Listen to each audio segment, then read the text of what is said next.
Hello everyone, ನಮಸ್ತೆ. ನಾನು ವಿದ್ಯಾಶ್ರೀ. ಎಲ್ಲರೂ ಚೆನ್ನಾಗಿದ್ದೀರಿ ಅಂತ ಹೇಳಿ ಭಾವಿಸಿಕೊಳ್ತಾ ಇದ್ದೇನೆ. ಈ ವಿಡಿಯೋದಲ್ಲಿ ಶಿಕ್ಷಕರ ಅರ್ಹತಾ ಪರೀಕ್ಷೆ ಪತ್ರಿಕೆ 2 ಗಣಿತ ಮತ್ತು ವಿಜ್ಞಾನ ವಿಷಯದ ತಯಾರಿಗೆ ಸಂಬಂಧಿಸಿದಂತೆ ಗಣಿತ ವಿಷಯದ 8ನೇ ತರಗತಿಯ ಪಠ್ಯಪುಸ್ತಕ ಭಾಗ 2ರ ಅಧ್ಯಾಯ 1 ಘನಗಳು ಮತ್ತು ಘನಮೂಲಗಳು ಪಾಠದ ಅತಿ ಮುಖ್ಯ ಅಂಶಗಳನ್ನು ನೋಡ್ಕೊಳ್ತಾ ಹೋಗುವ. ಭಾಗ 1 ಪಠ್ಯಪುಸ್ತಕಕ್ಕೆ ಸಂಬಂಧಿಸಿದಂತಹ ಅಧ್ಯಾಯಗಳ ವಿಡಿಯೋವನ್ನ ಈಗಾಗಲೇ ಇದೇ ಚಾನೆಲ್ನಲ್ಲಿ ನಾನು ಅಪ್ಲೋಡ್ ಮಾಡಿದ್ದೇನೆ. ಆ ವಿಡಿಯೋವನ್ನ ನೋಡಲಿಕ್ಕೆ ಬೇಕಾದಂತಹ ಪ್ಲೇಲಿಸ್ಟ್ ಲಿಂಕ್ ಅನ್ನು ಕೂಡ ಇದೇ ವಿಡಿಯೋದ ಕೆಳಗಡೆ ಡಿಸ್ಕ್ರಿಪ್ಷನ್ ಬಾಕ್ಸ್ ನಲ್ಲಿ ನಾನು ನೀಡಿದ್ದೇನೆ. ಯಾರೆಲ್ಲ ಭಾಗ 1 8ನೇ ತರಗತಿಯ ಗಣಿತ ವಿಷಯದ ಪಾಠಗಳಿಗೆ ಸಂಬಂಧಿಸಿದಂತೆ ಇಂಪಾರ್ಟೆಂಟ್ ಪಾಯಿಂಟ್ಸ್ ಅನ್ನ ಹುಡುಕ್ತಾ ಇದ್ದೀರೋ, ಪ್ಲೇಲಿಸ್ಟ್ ಲಿಂಕಿನ ಮೂಲಕ ನೀವು ಆ ವಿಡಿಯೋಗಳನ್ನ ಚೆಕ್ ಮಾಡಿಕೊಂಡು ಅವುಗಳನ್ನ ನೋಡ್ಕೊಳ್ಬಹುದು. ಈಗ ಭಾಗ 2 ಅಧ್ಯಾಯ 1 ಘನಗಳು ಮತ್ತು ಘನಮೂಲಗಳು ಪಾಠದ ಇಂಪಾರ್ಟೆಂಟ್ ಪಾಯಿಂಟ್ಸ್ ಗಳನ್ನ ಲಿಸ್ಟ್ ಮಾಡ್ಕೊಳ್ಳುವ. ಇಲ್ಲಿ ಮೊದಲನೇದಾಗಿ ಪೀಠಿಕೆಯಲ್ಲಿ ಹಾಡಿ ರಾಮಾನುಜನ್ ನಂಬರ್ ಬಗ್ಗೆ ಕೊಟ್ಟಿದ್ದಾರೆ. ಹಾಡಿ ರಾಮಾನುಜನ್ ಸಂಖ್ಯೆ ಅಂತ ಹೇಳುವಂತದ್ರಲ್ಲಿ ಕನಿಷ್ಠವಾದ ಹಾಡಿ ರಾಮಾನುಜನ್ ಸಂಖ್ಯೆ 1729. ಇದು ಕನಿಷ್ಠವಾದ ಹಾಡಿ ರಾಮಾನುಜನ್ ಸಂಖ್ಯೆ ಆಗಿದೆ. ಇದನ್ನ ನೆನಪಿಟ್ಕೊಳ್ಳಿ, ಎಲ್ಲಿಯಾದ್ರೂ ಕೇಳಬಹುದು. 1729 ಅಂತ ಹೇಳುವಂಥದ್ದು ಕನಿಷ್ಠವಾದ ಹಾಡಿ ರಾಮಾನುಜನ್ ಸಂಖ್ಯೆ. ಏನಿದು ಹಾಡಿ ರಾಮಾನುಜನ್ ನಂಬರ್ ಅಂತ ಹೇಳುವಂಥದ್ದನ್ನ ಡಿಟೇಲ್ ಆಗಿ ಇಲ್ಲಿ ಕೊಟ್ಟಿದ್ದಾರೆ. ಏನು ಆ ಸಂಖ್ಯೆಯ ಹಿಂದಿನ ಕತೆ ಅಂತ ಹೇಳುವಂಥದ್ದನ್ನ ಅದನ್ನ ನೀವು ಓದ್ಕೊಳ್ಬಹುದು. ಅದೇ ರೀತಿಯಾಗಿ ಬೇರೆ ಹಾಡಿ ರಾಮಾನುಜನ್ ನಂಬರ್ಸ್ 1104, 13832, 1 ಅಥವಾ 2 ಹಾಡಿ ರಾಮಾನುಜನ್ ಸಂಖ್ಯೆಯನ್ನ ನೆನಪಿಟ್ಕೊಂಡ್ರು ಒಳ್ಳೆಯದು. ಅದರಲ್ಲಿ ಕನಿಷ್ಠವಾದ ಸಂಖ್ಯೆ 1729, ಅದು ನಿಮಗೆ ನೆನಪಿರಲಿ. ಪೂರ್ಣ ಘನಗಳು ಅಥವಾ ಘನ ಸಂಖ್ಯೆ ಅಂತ ಹೇಳಿದ್ರೆ ಏನು, ಅದಕ್ಕೆ ಉದಾಹರಣೆಗಳು ಯಾವುದು, ನಮಗೆ ಘನ ಸಂಖ್ಯೆಗಳು ಹೇಗೆ ಸಿಗ್ತವೆ. ಓಕೆ, ಪೂರ್ಣ ಘನಗಳು ಅಥವಾ ಘನ ಸಂಖ್ಯೆ ಅಂತ ಹೇಳಿದ್ರೆ ಯಾವುದಾದ್ರೂ ಒಂದು ಸಂಖ್ಯೆಯನ್ನ ತಕೊಂಡು ಅದೇ ಸಂಖ್ಯೆಯನ್ನ ನಾವು 3 ಸಲ ಗುಣಿಸಿದಾಗ ನಮಗೆ ಸಿಗುವಂತಹ ಗುಣಲಬ್ಧವನ್ನ ನಾವು ಘನ ಸಂಖ್ಯೆಗಳು ಅಥವಾ ಪೂರ್ಣ ಘನ ಅಂತ ಹೇಳುವಂತಹದ್ದು. ಉದಾಹರಣೆಗೆ ಸಂಖ್ಯೆ 1, 8, 27 ಇತ್ಯಾದಿ. ಸೊ ಈ ಸಂಖ್ಯೆಗಳನ್ನ ನಾವು ಪೂರ್ಣ ಘನಗಳು ಅಥವಾ ಘನ ಸಂಖ್ಯೆಗಳು ಅಂತ ಹೇಳಿ ಕರಿತೇವೆ. ಸೊ ಯಾಕೆ, ಇದರಲ್ಲಿ ಪ್ರತಿಯೊಂದನ್ನು ಅದೇ ಸಂಖ್ಯೆಯಿಂದ ಗುಣಿಸಿದಾಗ 3 ಸಲ ಗುಣಿಸಿದಾಗ ನಾವು ಪಡೆಯುವಂತಹ ಗುಣಲಬ್ಧ ಅವುಗಳೇ ಪೂರ್ಣ ಘನಗಳು ಅಥವಾ ಘನ ಸಂಖ್ಯೆಗಳು. ಉದಾಹರಣೆಗೆ 1ಅನ್ನ 3 ಸಲ ಗುಣಿಸಿದಾಗ ನಮಗೆ ಸಿಗುವಂಥದ್ದು 1. ಈ 1 ಅಂತ ಹೇಳುವಂಥದ್ದು 1ರ ಪೂರ್ಣ ಘನ ಅಥವಾ ಘನ ಸಂಖ್ಯೆ. ಹಾಗೆ 2ಅನ್ನ 3 ಸಲ ಗುಣಿಸಿದಾಗ ನಮಗೆ ಸಿಗುವಂಥದ್ದು 8. ಅದೇ ರೀತಿ 3ಅನ್ನು 3 ಸಲ ಗುಣಿಸಿದಾಗ ನಮಗೆ ಸಿಗುವಂಥದ್ದು 27. 5ಅನ್ನ 3 ಸಲ ಗುಣಿಸಿದ್ರೆ ನಮಗೆ ಸಿಗುವಂಥದ್ದು 125. ಯಾವುದೇ ಒಂದು ಸಂಖ್ಯೆಯನ್ನು ಅದರಿಂದಲೇ 3 ಸಲ ಗುಣಿಸಿದಾಗ ನಮಗೆ ಸಿಗುವಂತಹ ಸಂಖ್ಯೆ ಪೂರ್ಣ ಘನ ಅಥವಾ ಘನ ಸಂಖ್ಯೆ. ವರ್ಗ ಸಂಖ್ಯೆಗಳನ್ನು ನೆನಪಿಟ್ಟುಕೊಳ್ಳುವಂತಹ ಘನ ಸಂಖ್ಯೆಗಳನ್ನು 20ರವರೆಗೆ ನೆನಪಿಟ್ಟುಕೊಂಡ್ರೆ ತುಂಬಾ ಒಳ್ಳೆಯದು. ಕಷ್ಟ ಆಗ್ತದೆ ಅಂತ ಆಗುದಾದ್ರೆ ಅಟ್ಲೀಸ್ಟ್ 10ರ ತನಕದ ಘನ ಸಂಖ್ಯೆಗಳಾದ್ರೂ ನಮಗೆ ನೆನಪಿರಬೇಕು. ಸೊ ಇಲ್ಲಿ ಈ ಟೇಬಲ್ ನಲ್ಲಿ 1ರಿಂದ 10ರವರೆಗಿನ ಘನ ಸಂಖ್ಯೆಗಳನ್ನ ಕೊಟ್ಟಿದ್ದಾರೆ. ಅದು 4ರ ತನಕ ಕೊಟ್ಟಿದ್ದಾರೆ, ಉಳಿದದನ್ನ ಫಿಲ್ ಮಾಡಿ ಅಂತ ಇದೆ. So let's fill it. ಹಾಗೆ ಅದನ್ನ ನೆನಪಿಟ್ಕೊಳ್ಳಿ. 1ರ ಘನ 1 ಕೊಟ್ಟಿದ್ದಾರೆ, 2ರ ಘನ 2 ಗುಣಿಸು 2 ಗುಣಿಸು 2 8, ಹಾಗೆ 3ರ ಘನ 27, 4ರ ಘನ 64, 5ರ ಘನ ಅಂದ್ರೆ 5ಅನ್ನ 3 ಸಲ ಗುಣಿಸಬೇಕು, ಆಗ ನಮಗೆ ಸಿಗುವಂಥದ್ದು 125. ಹಾಗೆ 6 ಕ್ಯೂಬ್ 216, 7 ಕ್ಯೂಬ್ 343, 8 ಕ್ಯೂಬ್ 512, 512, 9ರ ಘನ 729, ಹಾಗೆ 10ರ ಘನ 1000. ಸೊ ಇವಿಷ್ಟು ಘನ ಸಂಖ್ಯೆಗಳನ್ನ ನೆನಪಿಟ್ಕೊಳ್ಬೇಕು. ಈ ಟೇಬಲ್ ಅನ್ನು ನೋಡ್ತಾ ಇದ್ರೆ ನಾವೇನ್ ಕನ್ಕ್ಲೂಡ್ ಮಾಡಬಹುದು ಅಂತ ಹೇಳಿದ್ರೆ 1ರಿಂದ 1000ರವರೆಗೆ ಕೇವಲ 10 ಪೂರ್ಣ ಘನಗಳು ಇರುವಂತದ್ದು. ಅದನ್ನೇ ನಾವು ಈ ಟೇಬಲ್ ಅಲ್ಲಿ ನೋಡಿದ್ದು. 1ರಿಂದ 10 ತನಕದ ಸಂಖ್ಯೆಯ ಘನಗಳನ್ನ ನಾವು ಬರೆದಾಗ ನಮಗೆ 1000 ಸಿಗುವಂತದ್ದು. ಇದನ್ನ ನೆನಪಿಟ್ಕೊಳ್ಳಿ. 1ರಿಂದ 1000ರವರೆಗೆ ಕೇವಲ 10 ಪೂರ್ಣ ಘನಗಳಿವೆ. ಅದೇ ರೀತಿ 1ರಿಂದ 100ರವರೆಗೆ ಎಷ್ಟು ಇದೆ ಅಂತ ಕೇಳಿದ್ರೆ 1ರಿಂದ 100 ಅಂದ್ರೆ ನಮಗೆ ಇಲ್ಲಿ ತನಕ ಬರ್ತದೆ. 1ರಿಂದ 100ರವರೆಗೆ 4 ಪೂರ್ಣ ಘನಗಳು ಇರುವಂತದ್ದು. ಹಾಗೆ ಕೋಷ್ಟಕ 2 ಅಂದ್ರೆ ಸೆಕೆಂಡ್ ಟೇಬಲ್ ಅಲ್ಲಿ ಸಂಖ್ಯೆ 11ರಿಂದ 20ರವರೆಗಿನ ಘನ ಸಂಖ್ಯೆಗಳನ್ನ ಕೊಟ್ಟಿದ್ದಾರೆ. ಇದರಲ್ಲಿ ನೀವು ಸಮಸಂಖ್ಯೆಗಳ ಘನಗಳನ್ನು ಹಾಗೆ ಬೆಸ ಸಂಖ್ಯೆಗಳ ಘನಗಳನ್ನು ನೋಡಿದ್ರೆ ಸಮಸಂಖ್ಯೆಗಳ ಘನಗಳು ಅದೇ ಸಂಖ್ಯೆಯ ಥರವೇ ಸಮಸಂಖ್ಯೆಗಳಾಗಿವೆ. ಸಮಸಂಖ್ಯೆಗಳ ಘನಗಳು ಅವುಗಳಂತೆ, ಹಾಗೆ ಬೆಸ ಸಂಖ್ಯೆಗಳ ಘನಗಳು ಕೂಡ ಬೆಸ ಸಂಖ್ಯೆ ಆಗಿರುವುದನ್ನು ನೀವು ಗಮನಿಸಿರಬಹುದು. ಹಾಗೆ ಕೊಟ್ಟಿರುವಂತಹ ಸಂಖ್ಯೆಯ ಬಿಡಿ ಸ್ಥಾನದಲ್ಲಿ 5 ಇದ್ರೆ ಅದರ ಪೂರ್ಣಘನ ಅಥವಾ ಘನ ಸಂಖ್ಯೆಯ ಬಿಡಿ ಸ್ಥಾನದಲ್ಲಿ ಕೂಡ 5 ಇರುವಂತದನ್ನ ನೋಡಬಹುದು. ಇದೇ ರೀತಿಯಾಗಿ ಬೇರೆ ಬೇರೆ ಸಂಖ್ಯೆಗಳ ಬಿಡಿ ಸ್ಥಾನದಲ್ಲಿರುವ ಸಂಖ್ಯೆಯನ್ನ ಗಮನಿಸಿಕೊಂಡು ಅದರ ಘನ ಸಂಖ್ಯೆಯ ಬಿಡಿ ಸ್ಥಾನದಲ್ಲಿರುವ ಸಂಖ್ಯೆಯನ್ನ ಕೂಡ ಗಮನಿಸಿಕೊಂಡ್ರೆ ನಮಗೆ ಘನ ಸಂಖ್ಯೆಗಳನ್ನ ಕಂಡು ಹಿಡಿಯುವುದು ಸುಲಭವಾಗ್ತದೆ. ಸಂಖ್ಯೆಯ ಬಿಡಿ ಸ್ಥಾನದಲ್ಲಿ 1 ಇದ್ದಾಗ ಘನ ಸಂಖ್ಯೆಯ ಬಿಡಿ ಸ್ಥಾನದಲ್ಲಿ ಕೂಡ 1 ಇದೆ. ಹಾಗೆ ಸಂಖ್ಯೆಯ ಬಿಡಿ ಸ್ಥಾನದಲ್ಲಿ 2 ಇದ್ದಾಗ ಘನ ಸಂಖ್ಯೆಯ ಬಿಡಿ ಸ್ಥಾನದಲ್ಲಿ 8 ಇದೆ. ಸಂಖ್ಯೆಯ ಬಿಡಿ ಸ್ಥಾನದಲ್ಲಿ 8 ಇದ್ದಾಗ ಘನ ಸಂಖ್ಯೆಯ ಬಿಡಿ ಸ್ಥಾನದಲ್ಲಿ 2. ಸಂಖ್ಯೆಯ ಬಿಡಿ ಸ್ಥಾನದಲ್ಲಿ 3 ಇದ್ದಾಗ ಘನ ಸಂಖ್ಯೆಯ ಬಿಡಿ ಸ್ಥಾನದಲ್ಲಿ 7. ಹಾಗೆ ಸಂಖ್ಯೆಯ ಬಿಡಿ ಸ್ಥಾನದಲ್ಲಿ 7 ಇದ್ದಾಗ ಘನ ಸಂಖ್ಯೆಯ ಬಿಡಿ ಸ್ಥಾನದಲ್ಲಿ 3. ಇನ್ನು ಸಂಖ್ಯೆಯ ಬಿಡಿ ಸ್ಥಾನದಲ್ಲಿ 4 ಇದ್ರೆ ಘನ ಸಂಖ್ಯೆಯ ಬಿಡಿ ಸ್ಥಾನದಲ್ಲೂ 4 ಇರ್ತದೆ. ಸಂಖ್ಯೆಯ ಬಿಡಿ ಸ್ಥಾನದಲ್ಲಿ 6 ಇದ್ರೆ ಘನ ಸಂಖ್ಯೆಯ ಬಿಡಿ ಸ್ಥಾನದಲ್ಲೂ 6 ಇದೆ. 9 ಇದ್ರೆ 9 ಇರ್ತದೆ. ಹಾಗೆ ಘನ ಸಂಖ್ಯೆಯ ಬಿಡಿ ಸ್ಥಾನದಲ್ಲಿ 0 ಇದ್ರೆ ಘನ ಸಂಖ್ಯೆಯ ಬಿಡಿ ಸ್ಥಾನದಲ್ಲೂ ಕೂಡ 0 ಇದೆ. ಹಾಗೆ ಸೊನ್ನೆಗಳ ಸಂಖ್ಯೆ ಬೆಸ ಸಂಖ್ಯೆ ಆಗಿರುವುದನ್ನು ಕೂಡ ನೀವು ಗಮನಿಸಿಕೊಳ್ಳಿ. ವರ್ಗ ಸಂಖ್ಯೆಯ ಬಿಡಿ ಸ್ಥಾನದಲ್ಲಿ ಸಮಸಂಖ್ಯೆಯಲ್ಲಿ ಸೊನ್ನೆಗಳಿರ್ತವೆ, ಆದರೆ ಘನ ಸಂಖ್ಯೆಯ ಬಿಡಿ ಸ್ಥಾನದಲ್ಲಿ ಬೆಸ ಸಂಖ್ಯೆಗಳಷ್ಟು ಸೊನ್ನೆಯನ್ನು ಹೊಂದಿರ್ತವೆ. ಕ್ರಮಾನುಗತ ಬೆಸ ಸಂಖ್ಯೆಗಳನ್ನು ನಾವು ಸಂಕಲನ ಮಾಡ್ತಾ ಹೋದ್ರೆ ನಮಗೆ ಅಲ್ಲಿ ಎಷ್ಟು ಬೆಸ ಸಂಖ್ಯೆಗಳನ್ನು ನಾವು ತೆಗೆದುಕೊಂಡಿದ್ದೇವೋ ಆ ಸಂಖ್ಯೆಯ ಘನ ಸಂಖ್ಯೆಯು ಅವುಗಳ ಮೊತ್ತವಾಗಿ ಸಿಗ್ತದೆ. ಈಗ ಉದಾಹರಣೆಗೆ 2 ಕ್ರಮಾನುಗತ ಬೆಸ ಸಂಖ್ಯೆಗಳನ್ನು ನಾನು ತೆಗೆದುಕೊಂಡಿದ್ದೇನೆ ಅಂತ ಹೇಳಿದ್ರೆ 3 ಮತ್ತೆ 5 ಅಂತ ಹೇಳುವಂತಹ 2 ಕ್ರಮಾನುಗತ ಬೆಸ ಸಂಖ್ಯೆಯನ್ನು ನಾನು ತಗೊಂಡಿದ್ದೇನೆ. ಹಾಗಾಗಿ ಇವುಗಳ ಮೊತ್ತ 8 ಅಂದ್ರೆ ಅದು 2ರ ಘನ ಆಯಿತು. ಹಾಗೆ 7, 9, 11 ಅಂತ ಹೇಳಿ ಸಂಖ್ಯೆಯನ್ನು ನಾನು ತಗೊಂಡಾಗ ನನಗೆ ಸಿಗುವಂತಹ ಮೊತ್ತ 27, ಅದು 3ರ ಘನ. ಮೊದಲ 6 ಬೆಸ ಸಂಖ್ಯೆಗಳನ್ನು ತೆಗೆದುಕೊಂಡಾಗಿದೆ. ಈಗ 7ನೇ ಬೆಸ ಸಂಖ್ಯೆಯಿಂದ ಶುರು ಮಾಡಿ 4 ಬೆಸ ಸಂಖ್ಯೆಗಳ ಮೊತ್ತವನ್ನು ನಾವು ಕಂಡು ಹಿಡಿದ್ರೆ ಅವುಗಳ ಮೊತ್ತ 4ರ ಘನಕ್ಕೆ ಸಮವಾಗಿರ್ತದೆ. ಅಂದ್ರೆ ಅದು 64. ಇನ್ನೀಗ ಘನ ಸಂಖ್ಯೆಗಳು ಮತ್ತೆ ಅವುಗಳ ಅವಿಭಾಜ್ಯ ಅಪವರ್ತನಗಳನ್ನು ನಾವು ನೋಡ್ತಾ ಹೋದ್ರೆ ಪ್ರತಿಯೊಂದು ಅವಿಭಾಜ್ಯ ಅಪವರ್ತನವೂ ಕೂಡ ಒಂದು ಘನದಲ್ಲಿ 3 ಸಲ ಬಂದಿರ್ತದೆ. ಈಗ ಉದಾಹರಣೆಗೆ ನಾವು 64 ಅಂತ ಹೇಳುವಂತಹ ಪೂರ್ಣ ಘನದ ಅವಿಭಾಜ್ಯ ಅಪವರ್ತನಗಳನ್ನು ಕಂಡು ಹಿಡಿತಾ ಹೋದ್ರೆ ಇಲ್ಲೇ ಮಾಡ್ತೇನೆ. 64 ಒಂದು ಪೂರ್ಣ ಘನ, ಅದರ ಅವಿಭಾಜ್ಯ ಅಪವರ್ತನವನ್ನು ಕಂಡು ಹಿಡಿತಾ ಇದ್ದೇನೆ. 2ರನ್ನ ತೆಗೆದುಕೊಂಡು ಭಾಗಿಸುವಂಥದ್ದು 32, ಮತ್ತೆ 2ರಿಂದ 16, 8, 4, 2. ಸೊ ಇಲ್ಲಿ ಇವುಗಳನ್ನು ನಾನು ಅಪವರ್ತನಗಳನ್ನು ಬರೆದುಕೊಂಡ್ರೆ ಈ ರೀತಿಯಾಗಿ ಬರಿಬಹುದು. ಸೊ ಇಲ್ಲಿ ಪ್ರತಿಯೊಂದು ಅಪವರ್ತನಗಳನ್ನು ನಾನು 3ರ ಸೆಟ್ ಆಗಿ ಬರಿತಾ ಹೋದ್ರೆ 2ರ ಘಾತ 3 ಗುಣಿಸು 2ರ ಘಾತ 3 ಅಂತ ಹೇಳಿ ಬರೆಯುವಂಥದ್ದು. 2 ಕ್ಯೂಬ್ ಇಂಟು 2 ಕ್ಯೂಬ್ ಅಂತ ಹೇಳಿ ಬರೆದೆ, ಅದು 2 ಇಂಟು 2 4 ಆಯಿತು. ಹಾಗಾಗಿ 4 ಕ್ಯೂಬ್. ನಾವೇನು ನೋಡ್ತೇವೆ, ಪ್ರತಿಯೊಂದು ಅವಿಭಾಜ್ಯ ಅಪವರ್ತನವು ಕೂಡ ಅದರ ಘನದಲ್ಲಿ 3 ಸಲ ಇರುವಂಥದ್ದು. ನೆನಪಿಟ್ಕೊಳ್ಳೇಬೇಕಾದ ಅಂಶ. ಹಾಗಾಗಿ ಏನು ಹೇಳಬಹುದು ನಾವು, ಯಾವುದೇ ಸಂಖ್ಯೆಯ ಅವಿಭಾಜ್ಯ ಅಪವರ್ತಿಸುವಿಕೆಯಲ್ಲಿ ಪ್ರತಿಯೊಂದು ಅಪವರ್ತನವು 3 ಸಂಖ್ಯೆ ಇದ್ದರೆ ಆ ಸಂಖ್ಯೆ ಪೂರ್ಣಘನವಾಗಿರ್ತದೆ. ಇಲ್ಲಿ ಕ್ವೆಶ್ಚನ್ ಫಾರ್ಮ್ ಅಲ್ಲಿ ಇದೆ ಪೂರ್ಣಘನವಾಗಿರ್ತದೆ ಅಂತ ಹೇಳಿ.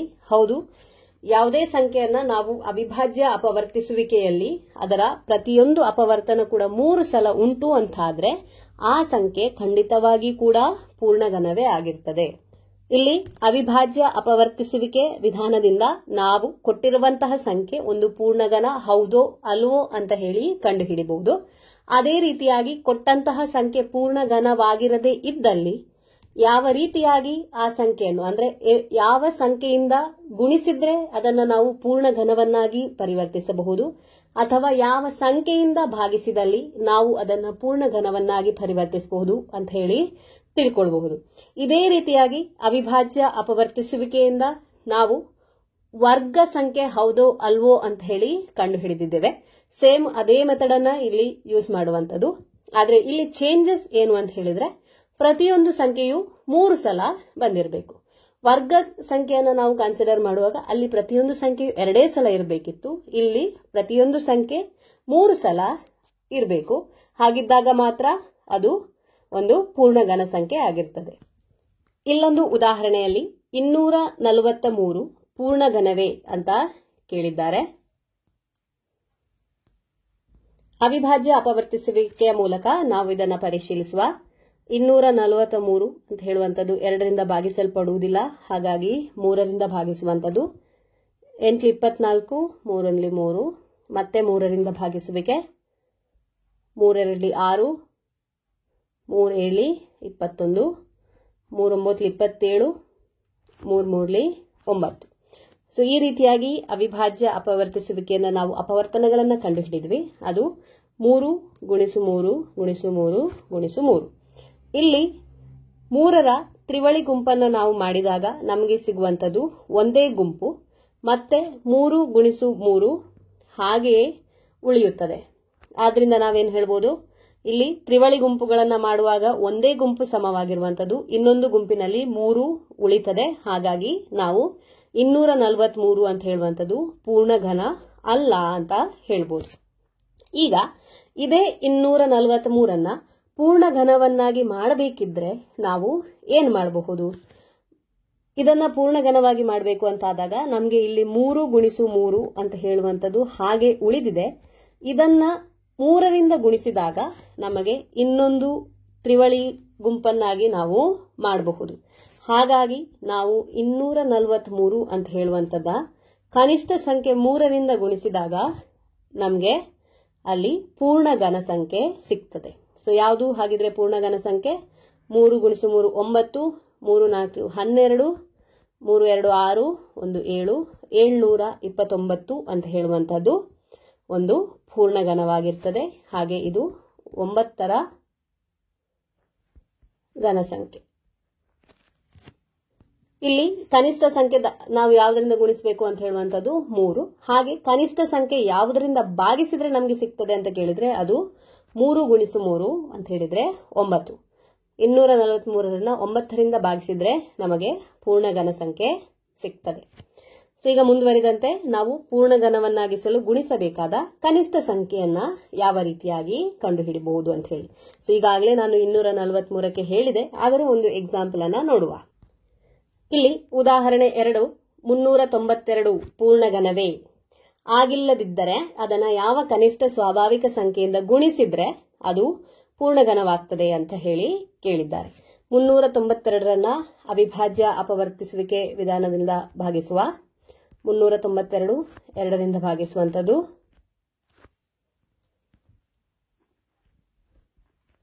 ಮತ್ತೆ 2ರಿಂದ ಭಾಗಿಸಿ.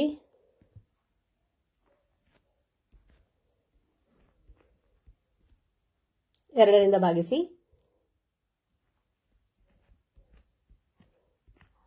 ಈಗ ಇದನ್ನ ನಾವು 3ರಿಂದ ಆಗುದಿಲ್ಲ, 5 ಇಲ್ಲ, 7 ಇಲ್ಲಿ 49. ಹಾಗೆ ಇವುಗಳನ್ನ ನಾವು ಬರೆಯುವಾಗ 2 × 2 × 7 × 7 ಅಂತ ಹೇಳಿ ಅಪವರ್ತನಗಳನ್ನಾಗಿ ಬರೀಬಹುದು.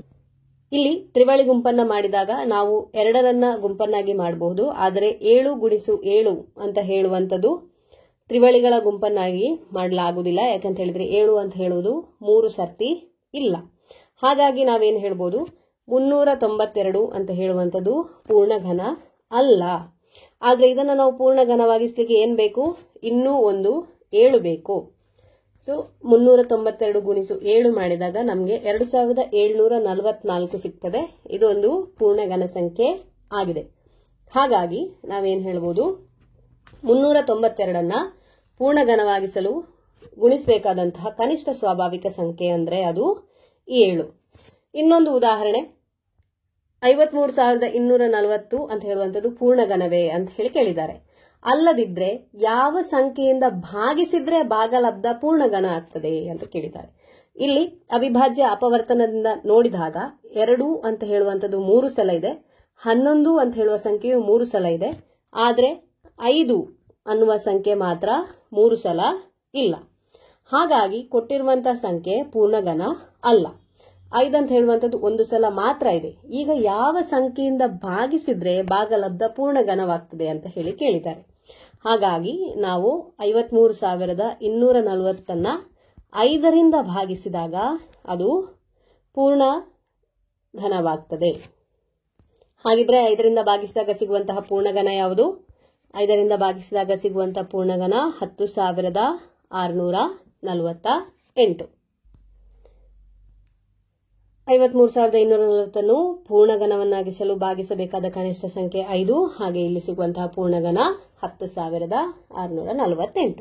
ಸೊ ಈ ರೀತಿಯಾಗಿ ಅವಿಭಾಜ್ಯ ಅಪವರ್ತಿಸುವಿಕೆಯ ಮೂಲಕ ನಾವು ಕೊಟ್ಟಂತಹ ಸಂಖ್ಯೆ ಪೂರ್ಣ ಘನ ಸಂಖ್ಯೆ ಹೌದೋ ಅಲ್ವೋ, ಅಲ್ಲದೆ ಇದ್ದಲ್ಲಿ ಯಾವ ಕನಿಷ್ಠ ಸಂಖ್ಯೆಯಿಂದ ಅದನ್ನ ಭಾಗಿಸಿದ್ರೆ ನಮಗೆ ಒಂದು ಪೂರ್ಣಘನ ಸಿಗ್ತದೆ, ಅಥವಾ ಯಾವ ಸಂಖ್ಯೆಯಿಂದ ಗುಣಿಸಿದಲ್ಲಿ ನಮಗೆ ಪೂರ್ಣಘನ ಸಂಖ್ಯೆ ಸಿಗ್ತದೆ ಅಂತ ಹೇಳೋದನ್ನ ನಾವು ಕಂಡುಹಿಡಿಯಬಹುದು.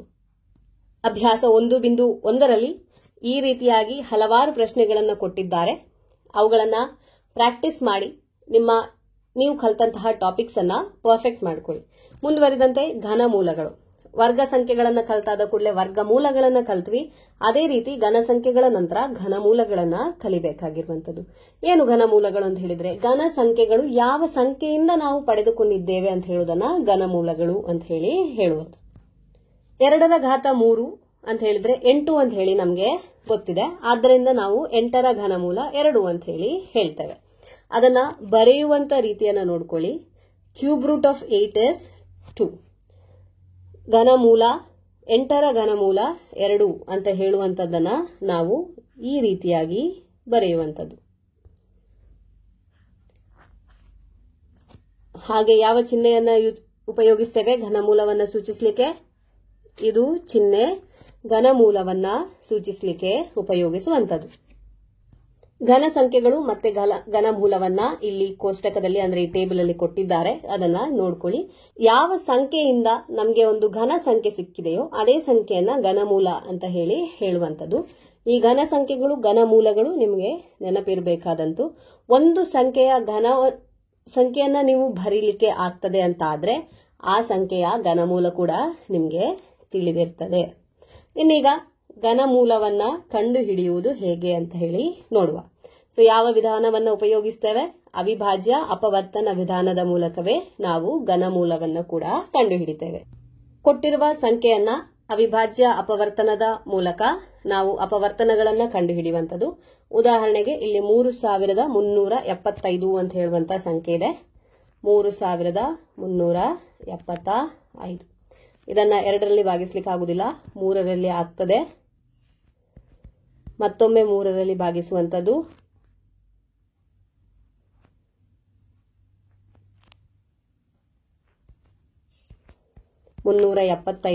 ಮಗದೊಮ್ಮೆ 3ರಲ್ಲಿ ಭಾಗಿಸಿ 125. ಈಗ 5ರಲ್ಲಿ ಭಾಗಿಸಿ 25 ಹಾಗೆ 5. ಸೊ ಇಲ್ಲಿ ಅವಿಭಾಜ್ಯ ಅಪವರ್ತನಗಳನ್ನು ನಾವು ಬರೆಯುವಾಗ 3 ಗುಣಿಸು 3 ಗುಣಿಸು 3 ಗುಣಿಸು 5 ಗುಣಿಸು 5 ಗುಣಿಸು 5 ಅಂತ ಹೇಳಿ ಬರೆಯುವಂಥದ್ದು.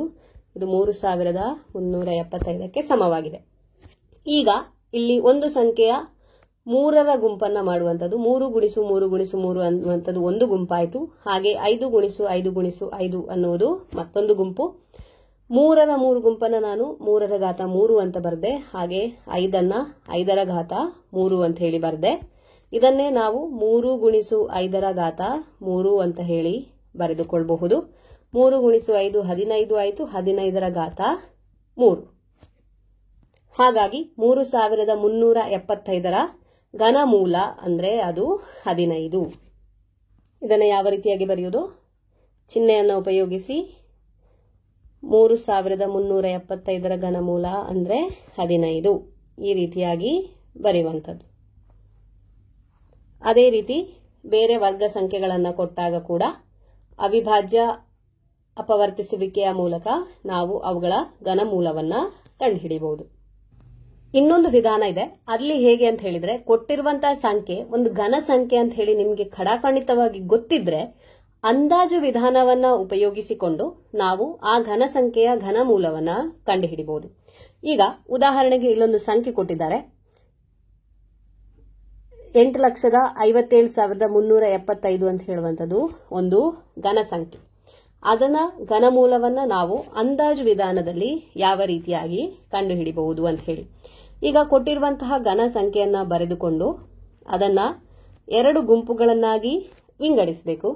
ಹಾಗೆ ಗುಂಪು ಮಾಡುವಾಗ ನಾವು ಬಲಬದಿಯಿಂದ ಎಡಬದಿಗೆ ಹೋಗಬೇಕು. ಬಲ ತುದಿಯಿಂದ ನಾವು ಆರಂಭಿಸಿ 3 ಅಂಕಿಗಳ ಸಂಖ್ಯೆಯನ್ನ ಒಂದು ಗುಂಪು, ಹಾಗೆ ಮತ್ತೊಂದು 3 ಸಂಖ್ಯೆಯನ್ನ ಇನ್ನೊಂದು ಗುಂಪಾಗಿ ಮಾಡಬೇಕು. ಸೊ ನಮ್ಮ ಮೊದಲನೆಯ ಗುಂಪು 3 ಅಂಕಿದು 375 ಅಂತ ಹೇಳುವಂಥದ್ದು, ಹಾಗೆ ಎರಡನೆಯ ಗುಂಪು 857 ಅಂತ ಹೇಳಿ. ಈ ಮೊದಲನೇ ಗುಂಪನ್ನ ಉಪಯೋಗಿಸಿಕೊಂಡು ನಾವು ಬಿಡಿ ಸ್ಥಾನದಲ್ಲಿರುವ ಸಂಖ್ಯೆ ಯಾವುದು ಅಂತ ಹೇಳಿ ಅಂದಾಜು ಮಾಡಬಹುದು. ಈಗ ಮೊದಲ ಗುಂಪಿನ ಕೊನೆಯಲ್ಲಿರುವಂತದ್ದು 5 ಅಂತ ಹೇಳುವಂತಹ ಸಂಖ್ಯೆ. ಈಗಾಗಲೇ ನಾನು ಘನ ಸಂಖ್ಯೆಗಳ ಗುಣಗಳನ್ನ ಟೇಬಲ್ ನೋಡಿ ಲಿಸ್ಟ್ ಮಾಡಿದ್ವಿ. ನಾವು ಲಿಸ್ಟ್ ಮಾಡುವಾಗ ನಾನೇನು ಹೇಳಿದೆ, 5 ಅನ್ನುವಂತಹ ಸಂಖ್ಯೆ ಬಿಡಿ ಸ್ಥಾನದಲ್ಲಿದ್ರೆ ಅವುಗಳ ಘನಮೂಲದ ಬಿಡಿಯಲ್ಲಿ ಕೂಡ 5 ಅಂತ ಹೇಳುವಂತಹ ಸಂಖ್ಯೆ ಇರ್ತದೆ.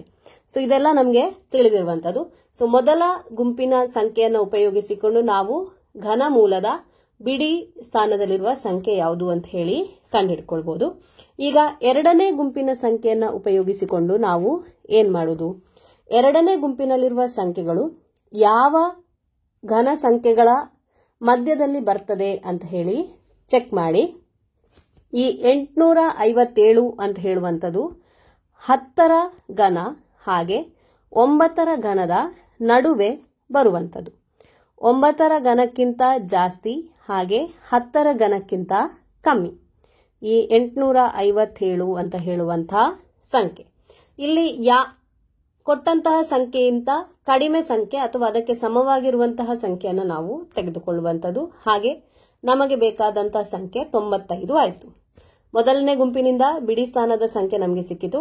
ಎರಡನೆಯ ಗುಂಪಿನಿಂದ ನಮಗೆ ಅದರ ಇನ್ನೊಂದು ಸಂಖ್ಯೆ ದೊರಕಿತು. 9ರ ಘನ 729 ಅಂತ ಹೇಳುವಂಥದ್ದು 857ಕ್ಕಿಂತ ಸಣ್ಣದು. ಹಾಗಾಗಿ ನಾನಿಲ್ಲಿ 9ಅನ್ನ ತೆಗೆದುಕೊಂಡಿದ್ದೇನೆ. ಯಾಕೆಂದ್ರೆ 10 ಅಂತ ಹೇಳಿದ್ರೆ ಅದು 1000 ಆಯಿತು ಅದರ ಘನ, ಅದು 857ಕ್ಕಿಂತ ಜಾಸ್ತಿ ಹಾಗೆ ಕಮ್ಮಿ ಇರುವುದನ್ನ ತೆಗೆದುಕೊಂಡೆ. ಹಾಗಾಗಿ ಇಲ್ಲಿ 8,57,375 ಅಂತ ಹೇಳುವಂತಹ ಸಂಖ್ಯೆಯ ಘನಮೂಲ 95 ಅಂತ ಹೇಳಿ ನಾವು ಅಂದಾಜಿಸಬಹುದು. ಅಭ್ಯಾಸ 1.2ರಲ್ಲಿ ಇದೇ ಘನಮೂಲವನ್ನು ಕಂಡುಹಿಡಿಯುವಂತಹ ವಿಷಯಕ್ಕೆ ಸಂಬಂಧಿಸಿದಂತಹ ಪ್ರಶ್ನೋತ್ತರಗಳನ್ನು ನೀಡಿದ್ದಾರೆ.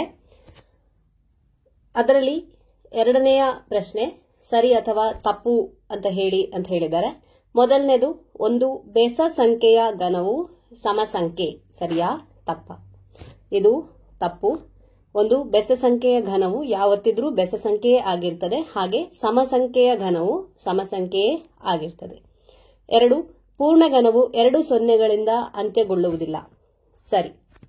ಯಾಕೆಂತ ಹೇಳಿದ್ರೆ ಒಂದು ಪೂರ್ಣ ಘನ ಸಂಖ್ಯೆಯ ಅಂತ್ಯದಲ್ಲಿರುವ ಸೊನ್ನೆಗಳು ಅದು ಬೆಸ ಸಂಖ್ಯೆಯಾಗಿರ್ತದೆ.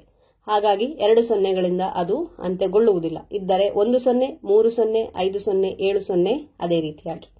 ಪ್ರಶ್ನೆ ಸಂಖ್ಯೆ 3, ಒಂದು ಸಂಖ್ಯೆಯ ವರ್ಗವು 5ರಿಂದ ಕೊನೆಗೊಂಡರೆ ಅದರ ಘನವು 25ರಿಂದ ಕೊನೆಗೊಳ್ಳುತ್ತದೆ. ಇದು ತಪ್ಪು. ಒಂದು ವರ್ಗ ಸಂಖ್ಯೆಯು 5ರಿಂದ ಕೊನೆಗೊಂಡ್ರೆ ಅದರ ಘನವು 25ರಿಂದ ಕೊನೆಗೊಳ್ಳುವುದಲ್ಲ, ಅದು 5ರಿಂದನೇ ಕೊನೆಗೊಳ್ಳುವಂಥದ್ದು. 4ನೇದು, 8ರಿಂದ ಅಂತ್ಯಗೊಳ್ಳುವ ಯಾವ ಪೂರ್ಣಘನವೂ ಇಲ್ಲ. ಇದು ತಪ್ಪು. ಯಾಕೆಂದ್ರೆ 8ರಿಂದ ಅಂತ್ಯಗೊಳ್ಳುವಂತಹ ಪೂರ್ಣಘನವು ಇದೆ. 5 2 ಸಂಖ್ಯೆಯ ಘನವು 3 ಸಂಖ್ಯೆಯಾಗಿರಬಹುದು. ಇದು ತಪ್ಪು. 2 ಸಂಖ್ಯೆಯ ಘನವು 3 ಸಂಖ್ಯೆ ಆಗಲಿಕ್ಕೆ ಸಾಧ್ಯವೇ ಇಲ್ಲ. ಅದು 2 ಆಗಿರಬಹುದು ಅಥವಾ 1 ಆಗಿರಬಹುದು. ಪ್ರಶ್ನೆ ಸಂಖ್ಯೆ 6 2 ಸಂಖ್ಯೆಯ ಘನದಲ್ಲಿ 7 ಅಥವಾ ಹೆಚ್ಚಿನ ಅಂಕಿಗಳಿರಬಹುದು. ಇದು ಕೂಡ ತಪ್ಪು. 7ನೇದು 1 ಸಂಖ್ಯೆಯ ಘನವು 1 ಸಂಖ್ಯೆಯಾಗಿರಬಹುದು. ಇದು ಸರಿಯಾಗಿದೆ. ಇನ್ನು ಊಹಿಸುವಿಕೆಯಿಂದ ನಾವು ಘನಮೂಲವನ್ನು ಕಂಡುಹಿಡಿಯುವುದಕ್ಕೆ ಸಂಬಂಧಿಸಿದಂತೆ ಒಂದು ಪ್ರಶ್ನೆ ಇದೆ. ಇದರಲ್ಲಿ ಶುರುವಿನದ್ದು 1331 ಒಂದು ಪೂರ್ಣಘನವೆಂದು ನಿಮಗೆ ತಿಳಿಸಿದೆ. ಸೊ ಕೊಟ್ಟಂತಹ ಸಂಖ್ಯೆ ಪೂರ್ಣಘನ ಅಂತ ಹೇಳುವಂತದ್ದು ನಮಗೆ 100% ಗೊತ್ತಿರಬೇಕು. ಹಾಗಿದ್ದಾಗ ಮಾತ್ರ ನಾವು ಊಹಿಸುವಿಕೆಯ ಮೂಲಕ ನಾವು ಘನಮೂಲವನ್ನ ಕಂಡುಹಿಡಿಬಹುದು. ಈಗ 1330 ಅಂತ ಹೇಳುವಂತಹದ್ದು ಒಂದು ಪೂರ್ಣಘನ. ಆ ಸಂಖ್ಯೆಯನ್ನ ನಾನು ಇಲ್ಲಿ ಬರಿತಾ ಇದ್ದೇನೆ. 1331 ಇದು ಪೂರ್ಣಘನ ಅಂತ ಹೇಳಿ ನಮಗೆ ತಿಳಿದಿದೆ. ಈಗ ಇದರ ಘನಮೂಲವನ್ನ ನಾವು ಊಹಿಸಬೇಕು. ನಾವು ಬಲ ತುದಿಯಿಂದ ಶುರು ಮಾಡಿ ಎಡಬದಿಗೆ ಬಂದು 3 ಅಂಕಿಗಳ ಸಂಖ್ಯೆಯಂತೆ ಗುಂಪನ್ನ ಮಾಡುವಾಗ 331 ಅಂತ ಹೇಳುವಂತದ್ದು ಒಂದು ಗುಂಪು, ಹಾಗೆ 1 ಅಂತ ಹೇಳುವಂತದ್ದು ಇನ್ನೊಂದು ಗುಂಪಾಯಿತು. ಈಗ 330ರಲ್ಲಿ ಕೊನೆಯ ಸಂಖ್ಯೆ ಇರುವಂತದ್ದು 1, ಹಾಗೆ ನಮಗೆ ಬೇಕಾದಂತಹ ಘನಮೂಲದಲ್ಲಿ ಬಿಡಿಯ ಸ್ಥಾನದಲ್ಲಿ ಬರುವಂತಹ ಸಂಖ್ಯೆ 1. ಈಗ 10ರ ಸ್ಥಾನದಲ್ಲಿ ಬರುವ ಸಂಖ್ಯೆಯನ್ನ ಕಂಡುಹಿಡಿಯಲಿಕ್ಕೆ ನಾವು 2ನೇ ಗುಂಪನ್ನ ಉಪಯೋಗಿಸಿಕೊಳ್ಬೇಕು. ಇಲ್ಲಿ ಇರುವಂತಹ ಸಂಖ್ಯೆ 1 ಆದ ಕಾರಣ ನಮಗೆ ಗೊತ್ತಿದೆ ಇದರ ಘನ ಸಂಖ್ಯೆ 1. ಹಾಗಾಗಿ 10ರ ಸ್ಥಾನದಲ್ಲೂ ಕೂಡ ನಮಗೆ 1. ಸೊ ಇಲ್ಲಿ 1331ರ ಘನಮೂಲ 11 ಅಂತ ಹೇಳಿ ನಾವು ಅಂದಾಜಿಸಬಹುದು. ಅದೇ ರೀತಿ ಮತ್ತೊಂದಷ್ಟು ಸಂಖ್ಯೆಗಳನ್ನು ಕೊಟ್ಟಿದ್ದಾರೆ. ಅವುಗಳ ಘನಮೂಲವನ್ನ ಊಹಿಸಲಿಕ್ಕೆ ಆಗ್ತದ ಅಂತ ಹೇಳಿ ಟ್ರೈ ಮಾಡಿ. ಸಾರಾಂಶವನ್ನ ನೋಡುವುದಾದ್ರೆ 1729, 4104, 13832 ಅನ್ನುವಂಥ ಸಂಖ್ಯೆಗಳನ್ನ ನಾವು ಹಾಡಿ ರಾಮಾನುಜನ್ ಸಂಖ್ಯೆಗಳು ಅಂತ ಹೇಳಿ ಕರಿತೇವೆ. ಇವುಗಳನ್ನ ಹಾಡಿ ರಾಮಾನುಜನ್ ಸಂಖ್ಯೆಗಳು ಅಂತ ಹೇಳಿ ಕರಿತೇವೆ. ಈ ಸಂಖ್ಯೆಗಳನ್ನ ಎರಡು ಘನ ಸಂಖ್ಯೆಗಳ ಮೊತ್ತವನ್ನಾಗಿ 2 ರೀತಿಯಲ್ಲಿ ನಾವು ಬರೀಬಹುದು. ನಾನು ಶುರುವಿನಲ್ಲಿ ಹೇಳ್ತಾ ಬರೀ ಹಾಡಿ ರಾಮಾನುಜನ್ ಸಂಖ್ಯೆಗಳು ಯಾವುದಂತ ಮಾತ್ರ ಹೇಳಿದೆ. ಅದು ಯಾವ ರೀತಿ ಇರ್ತದೆ ಅಂತ ಹೇಳಿದ್ರೆ ಎರಡು ಸಂಖ್ಯೆಗಳ ಘನಗಳ ಮೊತ್ತವನ್ನಾಗಿ 2 ರೀತಿಯಲ್ಲಿ ನಾವು ಅದನ್ನ ಬರೀಬಹುದು. ಇದಕ್ಕೆ ಸಂಬಂಧಿಸಿದಂತ ಕಥೆಯನ್ನ ಈ ಪಾಠದ ಪೀಠಿಕೆಯಲ್ಲಿ ಕೊಟ್ಟಿದ್ದಾರೆ. ಅದನ್ನು ಓದ್ಕೊಳ್ಬಹುದು. ತುಂಬಾ ಇಂಟ್ರೆಸ್ಟಿಂಗ್ ಇದೆ. ಇನ್ನು ಸಾರಾಂಶದಲ್ಲಿರುವಂತಹ 2ನೇ ಅಂಶ, ಒಂದು ಸಂಖ್ಯೆಯನ್ನ ಅದರಿಂದಲೇ 3 ಸಲ ಗುಣಿಸಿದರೆ ಬರುವ ಸಂಖ್ಯೆಗೆ ನಾವು ಘನ ಸಂಖ್ಯೆ ಅಂತ ಹೇಳಿ ಹೇಳ್ತೇವೆ. ಉದಾಹರಣೆ 1, 8, 27, 64, 125 ಇತ್ಯಾದಿ. ಯಾವುದೇ ಸಂಖ್ಯೆಯ ಅವಿಭಾಜ್ಯ ಅಪವರ್ತಿಸುವಿಕೆಯಲ್ಲಿ ಪ್ರತಿ ಅಪವರ್ತನವು 3 ಸಲ ಬಂದ್ರೆ ಆ ಸಂಖ್ಯೆಯು ಒಂದು ಪೂರ್ಣಘನ. ಹಾಗೆ ಘನಮೂಲವನ್ನು ಸೂಚಿಸುವ ಚಿಹ್ನೆಯನ್ನ ಕೂಡ ನಾವು ಕಲ್ತಿದ್ದೇವೆ. ಘನಮೂಲವನ್ನ ಕಂಡುಹಿಡಿಯುವ ವಿಧಾನವು ಅಂದಾಜಿಸುವಿಕೆ ಹಾಗೆ ಅವಿಭಾಜ್ಯ ಅಪವರ್ತನ ವಿಧಾನವನ್ನು ಉಪಯೋಗಿಸಿಕೊಂಡು ನಾವು ಕಂಡುಹಿಡಿಯಬಹುದು. ಈ ವಿಡಿಯೋ ನಿಮಗೆ ಉಪಯೋಗವಾಗಿದೆ ಅಂತ ಹೇಳಿ ಅನ್ಕೊಳ್ತೇನೆ. ಈ ವಿಡಿಯೋವನ್ನ ಲೈಕ್ ಮಾಡಿ, ಶೇರ್ ಮಾಡಿ, ಹಾಗೆ ಚಾನೆಲ್ ಅನ್ನ ಸಬ್ಸ್ಕ್ರೈಬ್ ಮಾಡಿಕೊಳ್ಳಿ. ಮುಂದಿನ ವಿಡಿಯೋದಲ್ಲಿ ಮತ್ತಷ್ಟು ಉಪಯುಕ್ತ ಮಾಹಿತಿಯೊಂದಿಗೆ ನಾನು ನಿಮ್ಮನ್ನ ಭೇಟಿಯಾಗ್ತೇನೆ. ಧನ್ಯವಾದಗಳು.